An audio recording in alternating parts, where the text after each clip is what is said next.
So that's why our C3 was created, to educate people on sound money and financial literacy so they can be free. Because when you're financially free, you're not living paycheck to paycheck, which unfortunately 78% of Americans are living paycheck to paycheck and don't even have $1,000 to their name, which breaks my heart. And that's why this movement and this mission is so important.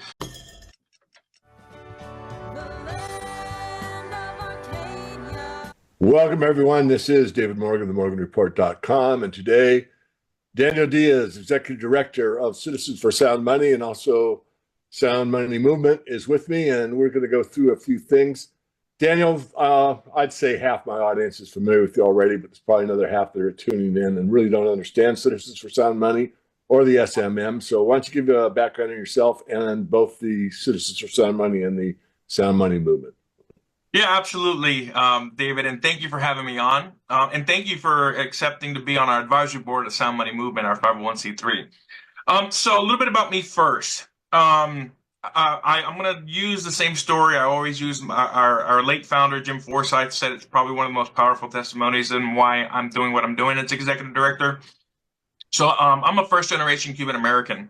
My family fled Cuba in 1965 after everything was taken away from them, their businesses, their land. And the straw that broke the camel's back for my family was when my grandfather was taken to jail for buying extra meat from the butcher. You can't do that when everything is rationed. So the minute he got out of jail, he's like, we got to go, we got to pack. So they got to the Havana airport and they literally confiscated everything from them except for the clothes on their back. When they got here to Miami, if it wasn't for friends and family already here, they would have been on the streets. My family lived in a small studio apartment in Miami. My grandfather had a construction business in Cuba, but he had to start all over in Miami, pouring sidewalks throughout the city. From the 60s to the 70s, my grandfather worked through that construction company to the point where he bought it. He sold it in the 80s, and he retired in his 50s. And left an inheritance for my family. So I grew up hearing about all the opportunities that America provided my family to rebuild their lives and all the atrocities that happened with communism and socialism in Cuba. And I dedicated my life to the age of 16 to never allow what happened in my family's country to happen in my country. So I have a 26-year career in politics. I started lobbying, doing legislative work, running campaigns at 16. Between that time, I took a sabbatical from politics, got my master's. I became a stockbroker, insurance agent, really got into the finance of things. After grad school, got back into politics, and COVID hit. And I started a couple businesses, had a business partner, and that business partner started telling me about, cryptocurrency, blockchain technology. For your listeners, it leads to gold and silver. So give me a second to explain. And I told her, I'm like, no, I went through got my Series 7, understood the global monetary system, the fiat monetary system. And I'm like, no, there's the Bitcoin, that's like the tulip situation. Forget about it. I'm not going to buy it. But when she told me about Bitcoin for the first time, I think Bitcoin was around $3,500 to $5,000 in March of 2020. I'm kind of kicking myself.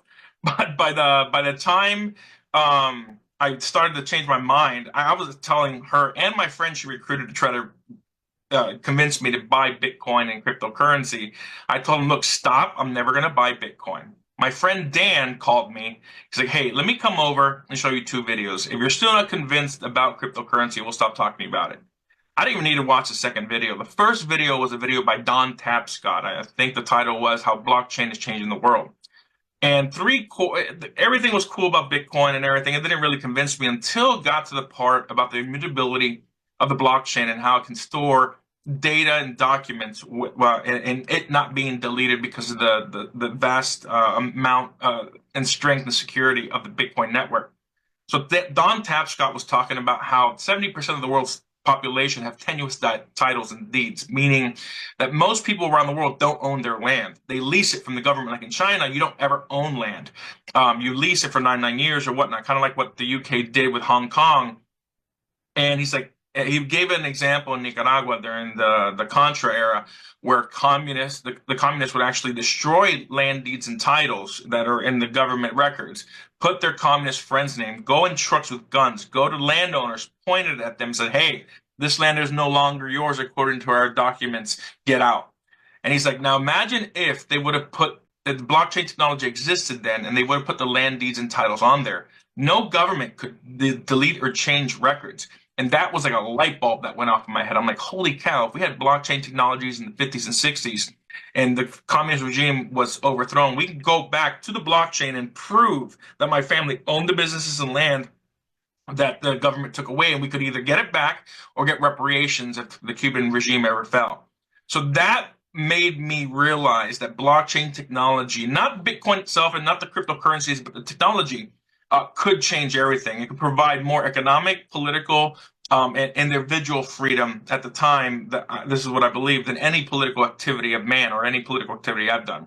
So in September of 2020, I completely changed my mind on blockchain technology and crypto, bought my first crypto, went down the rabbit hole to figure out how it all worked. By November, I was already mining cryptocurrency. By January of 2021, I had started a blockchain consulting and crypto mining company. And for 3 years, I was a blockchain consultant and crypto miner. Fast forward to 2023. December of 2022, I made some really good money buying and selling NFTs. And I wanted to figure out, I was loaning cryptocurrency to NFT holders, and some of the more experienced lenders told me, like, hey, be careful, don't do long-term loans because anything can happen, the NFT goes down to zero. So the question in my head was, how do we prevent NFTs from going to zero? So I talked to a developer friend of mine, and he's like, and I asked him, is it possible to attach PaxG or Tether Gold to an NFT, which guarantees it will always have a value and not crash? He's like, yeah, it's absolutely. So I created a project with gold and silver, and to get around FEC regulations on violating the Securities Act of 1930, I think it's 33, of it being a security, there has to be an effort of others versus just effort of an individual versus effort of others. So we wanted it to be a learn to earn system where people would learn about financial literacy and sound money principles, but I didn't know anything about sound money. I didn't really get into the gold and silver space, but so I knew a lot of people in the crypto space for the board of advisors, but I needed to find out what gold was all about, what silver was about. So I reached out to Citizens for Sound Money. I typed in sound money education, Citizens for Sound Money popped up. I reached out to Marion Ward, who was the executive director then, and Jim Forsyth. And they didn't respond to me at first, but I'm pretty persistent. They finally answered me, and they had an interview. In that interview, I explained my position on sound money, on Bitcoin, and shortly after that interview, there was a Texas bill in 2023, the transactional gold and silver bill. I'm like, hey, I have some contacts in Austin. Let me reach out and see if we can do anything. This was probably late April, early May of 2023. We helped out, and the board of directors of Citizens for Sound Money were so impressed with me just volunteering my time to lobby, they offered me a position as legislative director in mid-May. I accepted that position. 5 months later, they were so impressed, they asked me to take over the organization on October 1st of 2023. From that time, when I was legislative director to executive director, we had made a lot of inroads in New Hampshire, South Carolina, Missouri, and we started lobbying. Fast forward today, the Sound Money Act, we, along with our coalition of partners, Economic War Room, Missouri Freedom Initiative, Sound Money Defense League, and ourselves, we covered around 27 states that had some form of sound money legislation, whether it was getting rid of capital gains, sales tax, or the Sound Money Act, or the Constitutional Money Act, as it was called in Missouri. Only 7 states of those 27 got something passed. The only state that made gold and silver legal tender last year was Louisiana. New Jersey got rid of sales tax, and the rest of them, I think, got rid of capital gains. Fast forward to this year, we had a real hard push in Florida. Florida was our top priority last year because it was the 14th or 13th largest economy in the world and the 3rd largest economy in the country. And again, Florida is our top priority. Even though we couldn't get it through last year because of the Senate president at the time blocking it and not giving it any traction, we were able to get a $200,000 appropriation to study the impact and effects of gold and silver in the state of Florida. So that study is still going on. We're expecting it to be released mid-February, sometime mid-February, late February, with the report.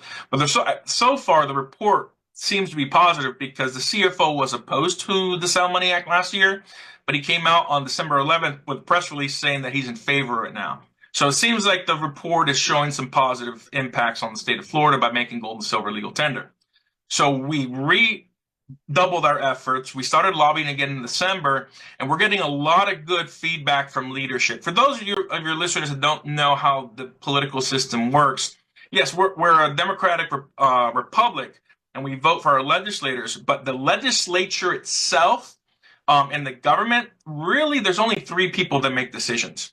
To explain what I mean, last year, of those 27 states with our coalition partners, those 20 states that everything failed, there was one common link. It was one of three people that killed legislation. It was either the Senate president, the Speaker of the House, or the governor, and the governor usually vetoes it.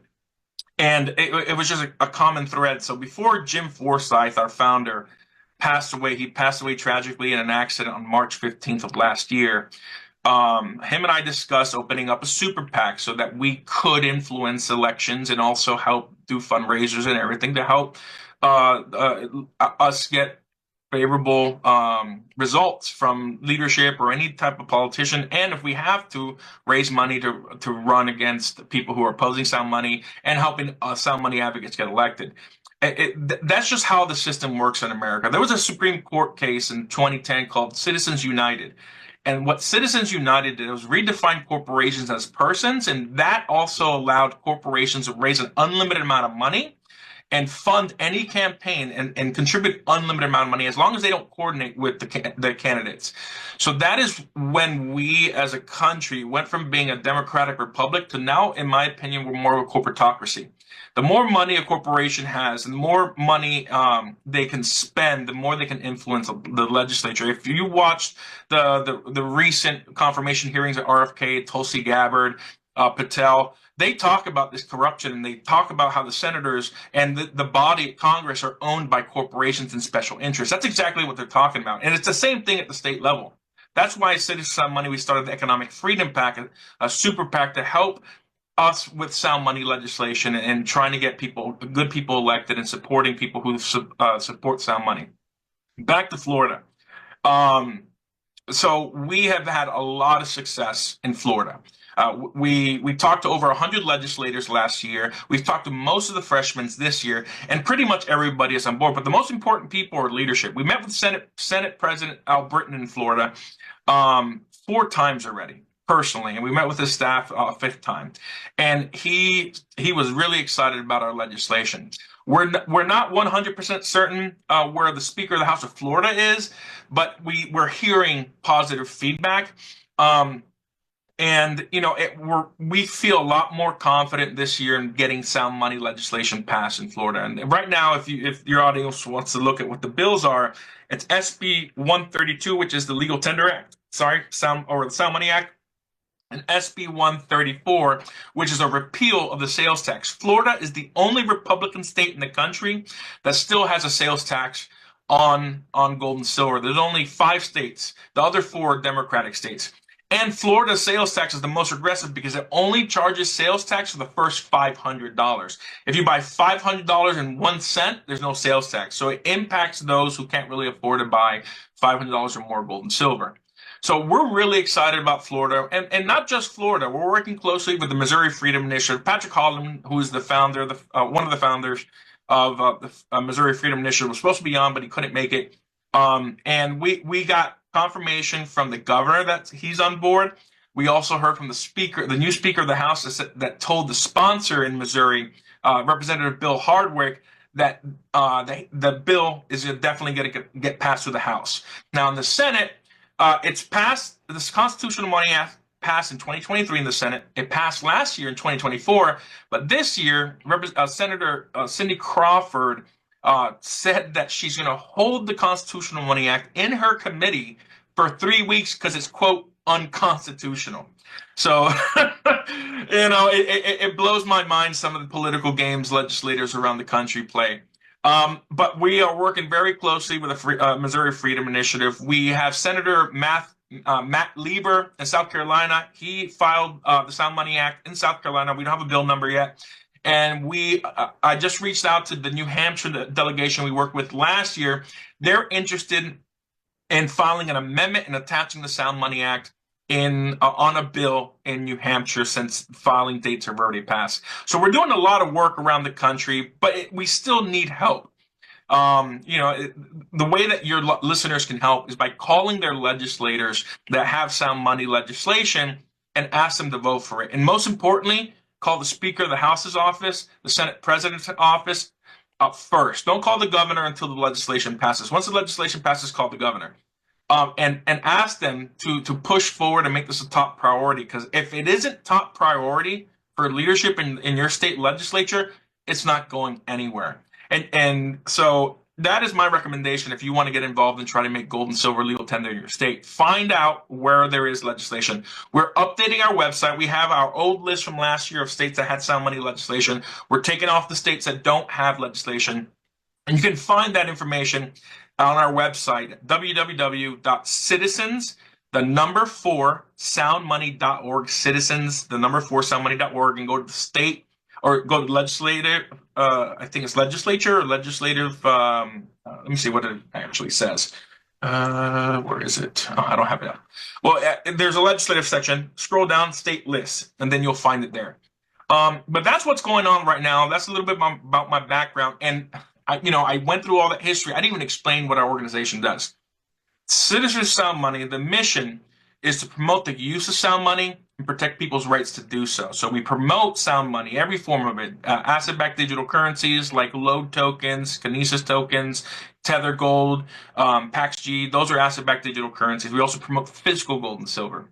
We protect your rights to use gold and silver by legislation, and that's our primary focus. Now, Sound Money Movement is our 501c3. Our mission there is to educate people of all generations on the importance of sound money and a sound economy for a free society to exist. So we are actually launching, and David, you're a part of our advisory board. We are putting together curriculum, education, and our goal is to have education from K to the university level so that you can learn about sound money principles and learn about financial literacy. That is the sole purpose of the C3, because we find that the number one issue when we're lobbying, and with anybody just on the streets, they don't know what sound money is.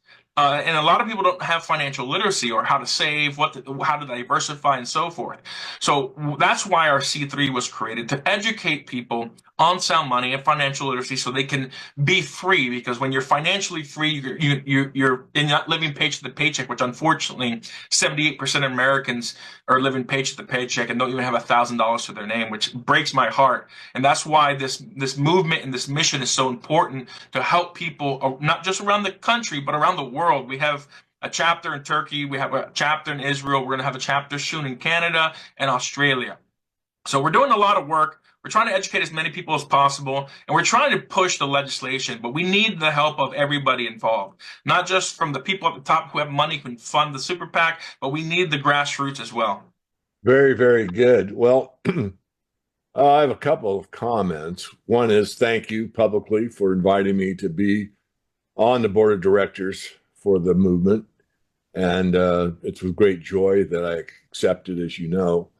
You touched me on your story, and it's rather ironic that one of my long-term clients, I'll give his first name, Domingo, escaped from Cuba with a very similar story to yours. And he actually went through that story with me yesterday or the day before, within the last 2 days. I'll try to be brief. But he went back to the bakery that his grandfather had owned, which was in the capital, Havana, and it was huge. And they provided bread and pastries for tons of restaurants and the everyday public, but it was both commercial and retail. I mean, just pumped it out. So he went back there for a visit years and years later, and the people that were in there, it was all decrepit. They were making by hand about 10 loaves a day. And so he went through the fact that they once owned that, and they lived above the bakery, the families. And so he basically got down to, well, why is it so bad here? Why is it that it's so decrepit? Why is nothing fixed, nothing repaired? There's no motivation. And the guy just looked at him and kind of quizzically had said to him, well, nobody owns anything.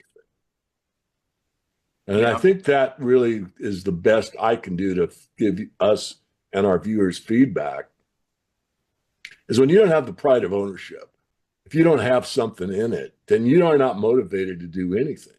Yeah. And so these people basically made some bread to, I guess, just get by, but you get paid for doing nothing the same as you get paid for doing anything. So basically, people are not motivated to do anything. So I'm going to digress a little further, but I have about 4 contacts like that. And I'm Mm. thinking of doing a roundtable where I just moderate. One's from one family's from Czechoslovakia, one is from Poland, one is from Cuba, and Paul Militovich, I'm not sure, but Eastern Europe. And I'll try to keep it under an hour and just say, hey, you guys escaped, your families escaped, you left because why? Give the story like you just gave us, and then say, what do you see in America now? And Yeah. unfortunately, you know as well as I that it's going that direction all over again. Mm-hmm. So thank you for letting me digress. I don't really have much to add. Is there anything that you want to do in summary? I will say I went to the website. It's called legislation. You click the legislation word and you get the state level. So it's all laid out. Couldn't be simpler. And, people say, well, look, I'm not a big believer in government, but I'd rather make that phone call and say, this is the top priority of anything. And that make that call, what's going to take you? Very little time. And certainly they get enough calls, it's going to happen. And as you said, these 3 people that can block it. I mean, I was fortunate enough to stand behind the governor of Utah when he signed the legislation into law. So I guess I'll have one question for you, and then you can summarize or add whatever you'd like. I find it a bit ironic that we need to, what I would call, reinforce what's already on the books. In other words, people say, well, we're doing this. Well, you don't really need to if you read the Constitution correctly, because as it says in the Constitution, no state will accept gold or silver for payment of debts. And I've always thought about playing the devil's advocate with the tax assessor here and just calling up and say, I'm very, very sorry. I'm afraid I'm going to jail. I just paid my property taxes and I realized I may have been fraudulent. Well, what do you mean? I go, well, according to law, I paid you with a private corporation script for my property taxes. And it's my understanding that I have to pay in gold or silver in order to pay my property tax. Am I in trouble? See what the heck that would do to legislators. But I think I have a few people who've tried that. Have you got any feedback from it? No, not yet. I think they just silence. Yeah, Yeah. goes over their heads or under it or whatever. Well, let me turn it back to you. It's been very eloquent. You're a great, you're spot on. You're very confident as you should be. And in your heart of hearts, you're doing something that is very vital for everyone. People that don't understand it don't need, I wish everyone would understand it, have that big why, and why it's probably the most important or one of the most important things we can do. But regardless of whether you get it or you don't get it, we're going to march on and we're making headway. So I've overtalked it. Let me give it back to you, Daniel, and let me give you the floor and see what else you have to enlighten us with. Yeah. Well, we have a membership program. If you want to support the work that we're doing, do you mind if I share my screen and show people the No, website? please, please. All right. Send requests. I think you have to give me permission to share. There you go. There we go. All right. There is our website. So if you go to Citizen Sound Money, citizensoundmoney.org up here, there's a button, become a member.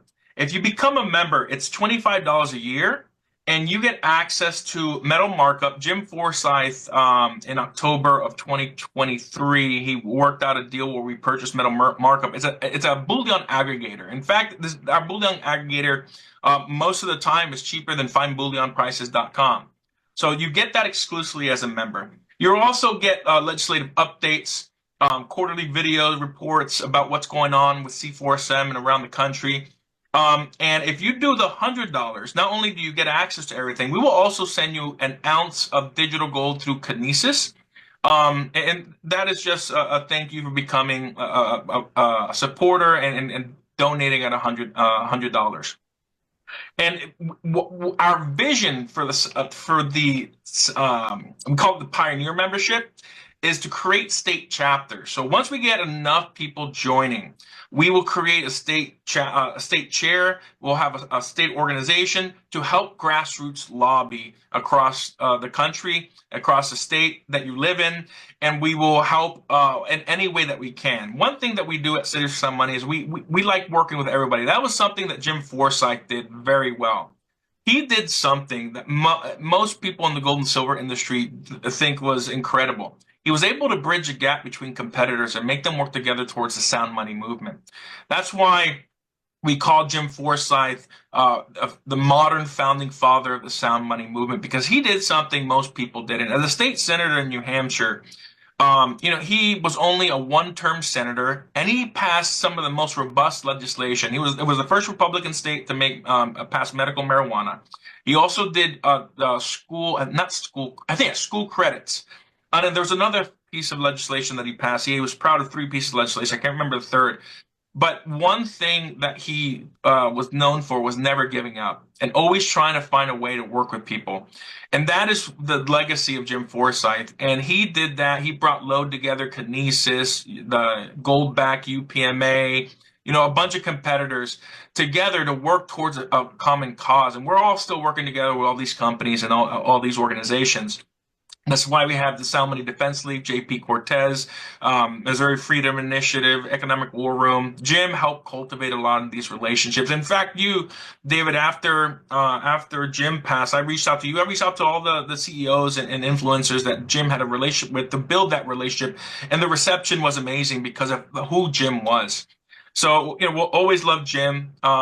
He's the chairman emeritus forever in our organization. We're going to have some grants and scholarships named after him. And we're doing a TV show as well. I can't talk too much about it, but we're doing a TV show. It's going to be dedicated to him as well, because it was really his excitement and vision that had us really push forward to do this TV show.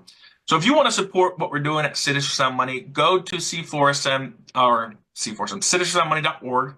and become a Pioneer member. And if you want to support our education efforts, you know what? Let me pull that up and share that as well. Soundmoneymovement.org. We have multiple initiatives. I'm waiting for it to load. Share. This is our C3 website, soundmoneymovement.org. If you click on donations, you'll see, I believe it'll pop up. Let's see. Let's go to initiatives because I know it's there. Here are some of the areas you can donate. You can donate to our Sound Money Scholarship and Grants Fund, where our goal this year is to raise $50,000 to provide grants to people who are students that want to learn about sound money. We're going to have an essay contest and other ways that we provide grants. If you want to help finance a TV show, you can donate to our TV show. It's going to be an educational platform. It's going to be 12 episodes long. We have a curriculum development, which David and our entire advisory board, Lynette Zhang is on there, John Williams from Shadow Stats, Nathan Lewis, who is a sound money economist, Jacqueline Dawson, who's the president and COO of Zhang Enterprises. She's on our advisory board as well as David.